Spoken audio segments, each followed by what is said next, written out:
Russia Ukraine യുദ്ധം അവസാനിപ്പിക്കാൻ തയ്യാറെന്ന് Russia. സൗദിയിൽ യുഎസും റഷ്യയുമായി നടത്തിയ ചർച്ച വിജയം.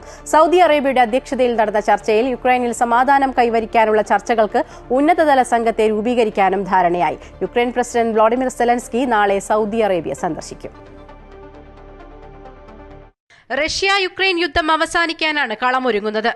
റിയാദിൽ നടന്ന ചർച്ചയെ സുപ്രധാന കാൽവെപ്പെന്നാണ് അമേരിക്കൻ വിദേശകാര്യ മന്ത്രാലയം വിശേഷിപ്പിച്ചത്. 4.5 മണിക്കൂറോളമാണ് ചർച്ച നീണ്ടത്. ചർച്ചകൾ വിജയകരമെന്ന് റഷ്യൻ പോളിസി അഡ്വൈസർ യൂറി ഉഷാകോവും വ്യക്തമാക്കി. ഇരുപക്ഷവും പരസ്പര താൽപര്യങ്ങളും ഉഭയകക്ഷി ബന്ധവും മുന്നോട്ട് കൊണ്ടുപോകാനും നേതാക്കളുടെ കൂടിക്കാഴ്ചയിൽ ധാരണയായി.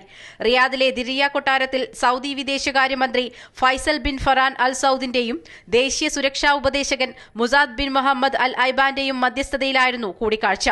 അമേരിക്കയും റഷ്യയും തമ്മിലുള്ള സാമ്പത്തിക സഹകരണം വർദ്ധിപ്പിക്കാനും ഉക്രൈനിൽ സമാധാനം കൈവരിക്കാനുള്ള ചർച്ചകൾക്ക് ഉന്നതതല സംഘത്തെ രൂപീകരിക്കാനും ധാരണയായി. അമേരിക്കൻ പ്രതിനിധികളായി US state secretary Marco Rubio, US മധ്യേഷ്യ ദൂതൻ സ്റ്റീവ് വിറ്റ്കോഫ്, ദേശീയ സുരക്ഷാ ഉപദേഷ്ടാവ് എന്നിവർ പങ്കെടുത്തു.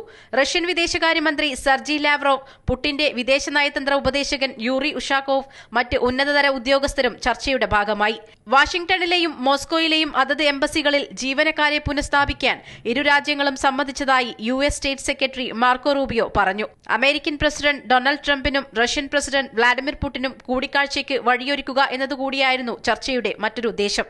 തങ്ങളെ ഉൾപ്പെടുത്താത്ത ചർച്ചകളിലെ കരാറുകൾ അംഗീകരിക്കില്ലെന്ന് യുക്രൈൻ പ്രസിഡന്റ് വ്ളാഡിമിർ സെലൻസ്കി നേരത്തെ പ്രതികരിച്ചിരുന്നു. News desk Amrita TV. Celebrating 40 years of trust and legacy, Sona Gold and Diamonds, Saudi Arabia, Bahrain, Oman.